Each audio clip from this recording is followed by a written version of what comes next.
বাসন্তী থানা এলাকায় সরকারি কল থেকে পানীয় জল নিতে বাধা দেওয়ার গুরুতর অভিযোগ তুলেছেন এক তপশিলি জাতিভুক্ত মহিলা।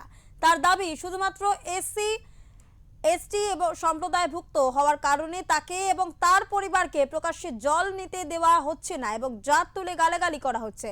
ভুক্তভোগী মহিলার অভিযোগ রয়েছে জলের কলের হাতল ভেঙে দেওয়া হয় এবং যাতে তিনি জল না নিতে পারেন। পাশাপাশি এক কলসি জলের জন্য 500 টাকা দাবি করা হচ্ছে বলেও উল্লেখ করেছেন তিনি।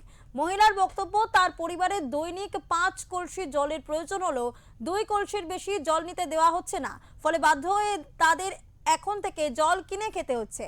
যেখানে জল আনতে যাচ্ছেন সেখানে অশান্তি এবং ঝগড়া বাঁধছে বলে জানিয়েছেন তিনি।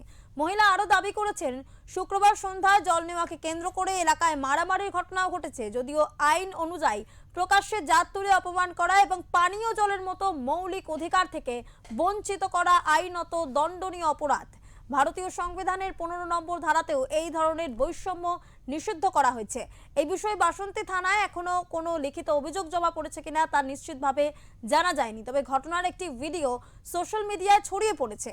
বিজেপি নেতা বিকাশ হালদার ঘটনাস্থলে গিয়ে আক্রান্ত ব্যক্তির সঙ্গে কথা বলেন এবং তাদের পাশে থাকার আশ্বাস দেন।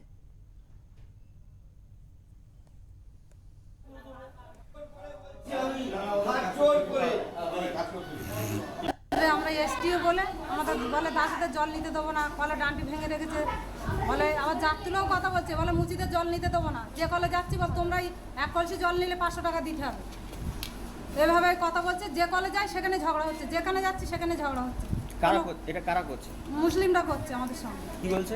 যে কলে জল নিতে দেবো না, তোমরা দাসেরাই কল ভাঙছো, তোমরা আমাদের কলে আসবে না, আমরা এই কখারে এই করে আমরা এই কলে জল খাবো, তোমাদের নিতে দেবো না। মানে জাত তুলে কথা বলছে? জাত তুলে কথা বলছে। আপনারা এসটি আপনাদের কলে উঠতে দেবো না? হ্যাঁ, ওভাবে কথা বলছে। কোনো কলে গেলেই তো জল নিতেই দিচ্ছে না আমাদের। 1 কলসি কি 2 কলসি, বলে 2 কলসির বেশি জল নেওয়া যাবে না। আমার সংসারে 5 কলসি জল লাগবে, আমি 2 কলসি জল আমি কি করবো? আমরা কেনা জল কিনছি আর তাই খাচ্ছি। এইভাবে আমাদের সঙ্গে সব গন্ডগোল মারামারি করছে।